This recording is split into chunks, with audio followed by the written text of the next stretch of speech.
looking at methods of production here. So there's 3 different methods of production that we need to learn about for this course. Job production, which is when you're making a one-off product to meet the specific needs of the customer. So each of the products will be individually designed and unique. Batch production, it's when you're making the products in groups, and they'll move through the production stages at the same time. We often see this with bakeries, so the baker will mix up a batch of dough, then make bread, put it in the oven, and there'll be lots of loaves together, and then they might make something else, maybe make some pastries, and it has a slightly different recipe, and it's laid out in a slightly different way, and then those will go into the oven. And then lastly, flow or mass production. This is large scale, continuous production of identical products. So they're just running off the production line in huge quantities, one after the other.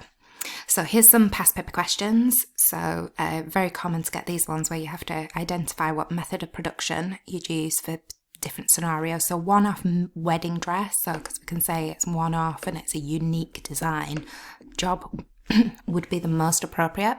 And then identical pencils made in large quantities. This one's going to be flow production. So why do businesses decide on chosen methods of production?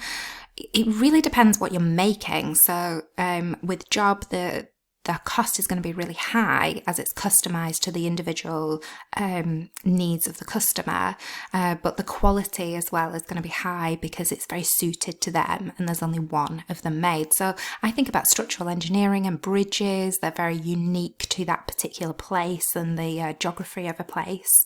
Batch production, you're going to get cheaper unit costs than job because you're making more of the products at the same time, so you're dividing the cost of labour by the number of output.